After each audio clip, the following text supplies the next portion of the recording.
House calling for a global zero. Now, there are plans to spend $1 trillion on an overhaul of an entire U.S. nuclear arsenal. Why is this happening? Well, I think this is a consequence of domestic politics. You can never understand the foreign policy of a country without understanding its domestic situation.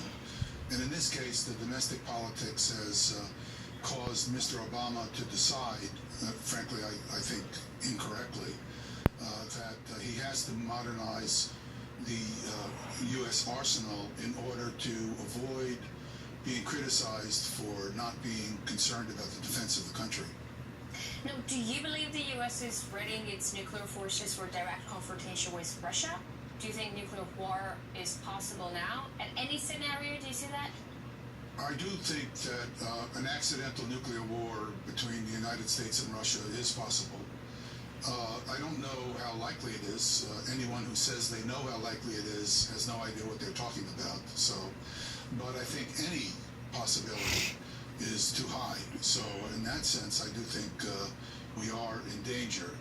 I think the current political confrontation between Russia and the West, in particular the United States, is potentially dangerous too.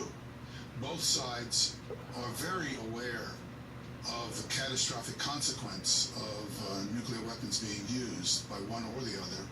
So I think both will be very cautious, but I think the danger does exist, yes. But nuclear weapons have worked as a deterrent against war, with the risks, like you say, way too high for all sides involved.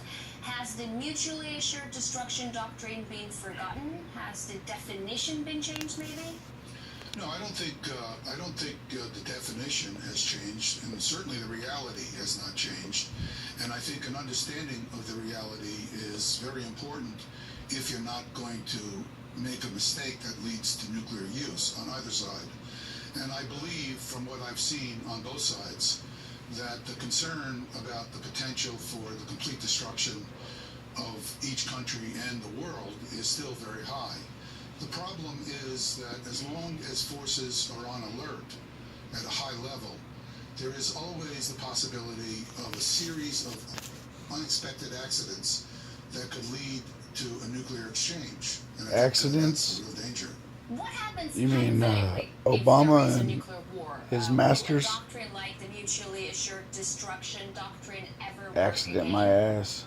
Well, I think anybody who is rational and understands pretty much, in a dim way, the consequences of nuclear weapons would not rationally use nuclear weapons. The problem is that if you have a crisis situation where one or both sides have no understanding of what is actually happening on the other side, and people are exhausted because it has gone on over time, and somebody makes 7 years now with incomplete information, which is almost certainly what happens in the real world. Information is never complete.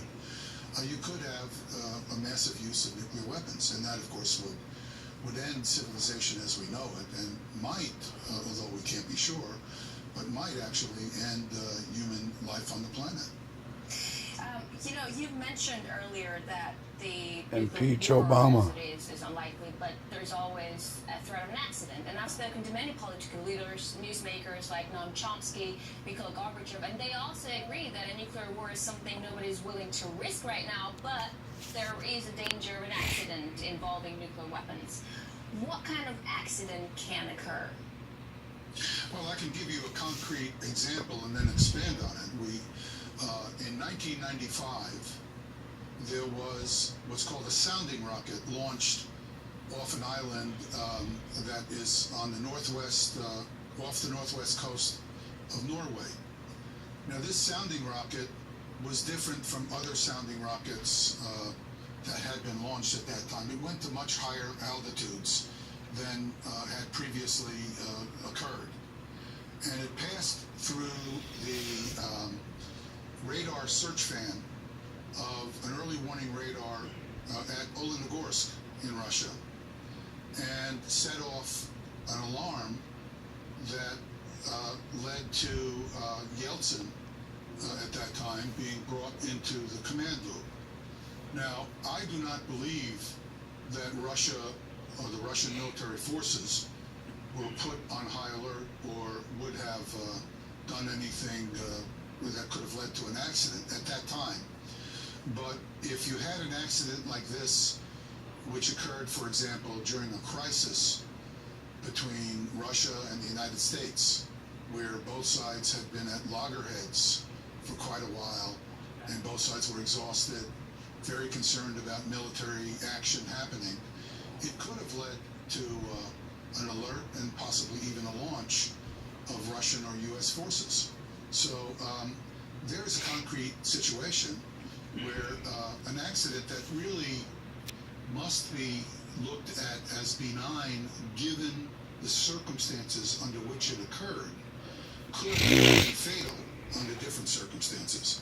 Now, the likelihood of something like that happening is low because you need this accident to occur at a time of extreme crisis, and you need the overlap.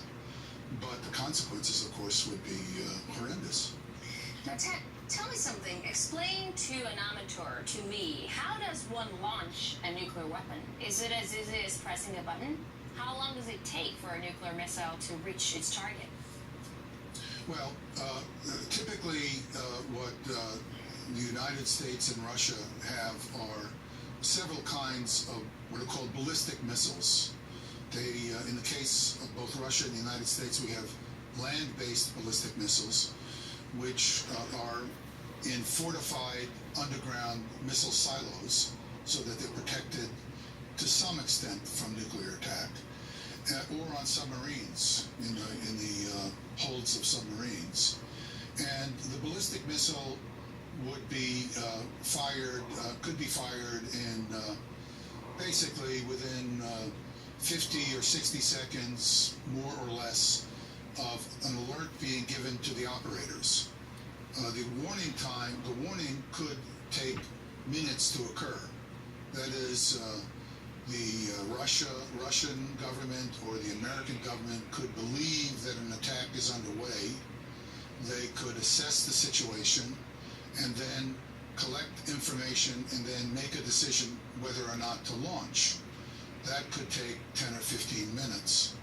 In the case of actually launching the rocket, that would take 40, 50, 60 seconds, maybe more, again, more or less, depending on procedures, which are easily changed. The rocket would then ignite. It would fly out of its silo or its launch hole in the submarine. It would typically undergo powered flight for about between 150 and 300 seconds, depending on whether or not the rocket is what's called a solid propellant or a liquid propellant. So in one case, 5 minutes, the other case, maybe 2.5 minutes. And then it would release warheads. The warheads would float in the near vacuum of space under the influence of gravity and momentum. And in about 20 to 25 or 28 minutes would arrive at their targets, re-enter the atmosphere, and explode. So the world could be basically finished off in anywhere from a half hour to an hour upon the arrival of these warheads. People who think about these things generally expect, nobody really knows what to expect, but if you had a massive exchange, most nuclear warheads would be delivered in a very short time, probably within a half hour or an hour interval. Now, the bombs U.S. and Russia have in their arsenal, the bombs that Russia and U.S. have in their arsenal right now, they're 100 times more powerful than the ones that were used in Hiroshima and Nagasaki. How devastating will the aftermath of a nuclear explosion be today? Yeah, they're more than hundreds of times more powerful. A typical warhead from a Russian missile, like what we call the SS-18, one of those warheads, this rocket can carry up to 10 warheads.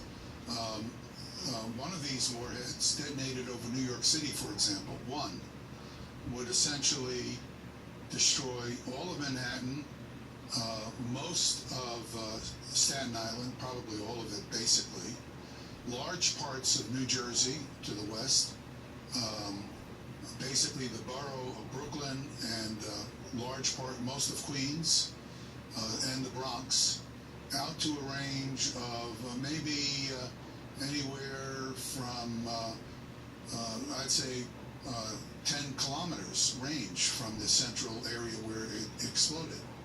If you had a similar warhead from the U.S. over Moscow, it would destroy again most of the city. It would again destroy 150 square kilometers of the city easily.